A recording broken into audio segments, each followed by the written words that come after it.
அசிங்கமா பேசி மானபங்கப்படுத்துறாரு.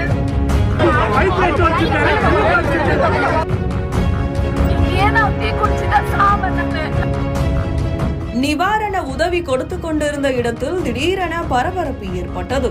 அப்போது காவல் ஆய்வாளர் தான் ஆடைகளை கிழித்தார் என தமிழக வெற்றி கழகத்தின் பெண் நிர்வாகி ஒருவர் அடுக்கடுக்கான குற்றச்சாட்டுகளை முன்வைத்தார். நடந்தது என்ன? சென்னை வியாசர்பாடி அடுத்த சத்தியமூர்த்தி நகர் பகுதியில் உள்ள குடிசை ஒன்றில் மின் கசிவு ஏற்பட்டு தீ விபத்து ஏற்பட்டுள்ளது. இந்த தீ அங்குள்ள வீடுகளுக்கு அடுத்தடுத்து மலமளவென பரவவே மொத்தமாக சுமார் 20க்கும் மேற்பட்ட குடிசை வீடுகள் முற்றிலும் எரிந்து நாசமானது. இதுகுறித்து போலீசார் விசாரணை மேற்கொண்டு வரும் நிலையில் வீடுகளை இழந்த 20க்கும் மேற்பட்ட குடும்பத்தினருக்கு தமிழக வெற்றி கழக நிர்வாகிகள் ஆறுதல் கூறி அவர்களுக்கு நிவாரண உதவிகளை வழங்க சென்றுள்ளனர். ஆனால் இவர்கள் அனைவரையும் காவல்துறையினர் தடுத்து நிறுத்தியுள்ளனர். இதனால் போலீசாருக்கும் தாவேகா நிர்வாகிகளுக்கும் இடையே கடும் வாக்குவாதம் ஏற்பட்டது. அப்போது அங்கிருந்த தாவேகா பெண் நிர்வாகி ஒருவரை MKB நகர் காவல் ஆய்வாளர் பென்சம் காலால் எட்டி உதைத்ததாக கூறப்படுகிறது. இதில் காயமடைந்த தாவேகா பெண் நிர்வாகியை அங்கிருந்தவர்கள் மீட்டு அரசு ஸ்டான்லி மருத்துவமனைக்கு அனுப்பி வைத்தனர்.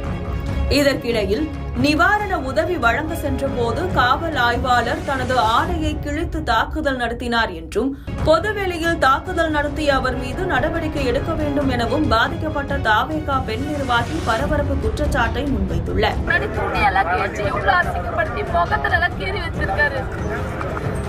இதனைத் தொடர்ந்து பெண் நிர்வாகி மீது தாக்குதல் நடத்திய ஆய்வாளரை கண்டித்தும் அவர் மீது நடவடிக்கை எடுக்க கோரியும் தமிழக வெற்றி கழகத்தினர் போராட்டத்தில் ஈடுபட்டதால் அங்கு பெரும் பரபரப்பு ஏற்பட்டது.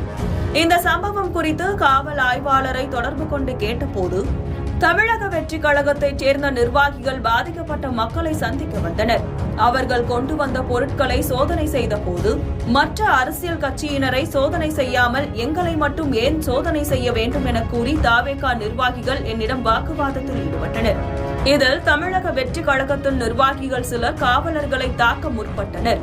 அவர்களை தடுக்க சென்றேன். அப்போது அவர்களே ஒருவருக்கொருவர் முட்டிக்கொண்டு கீழே விழுந்தனர்.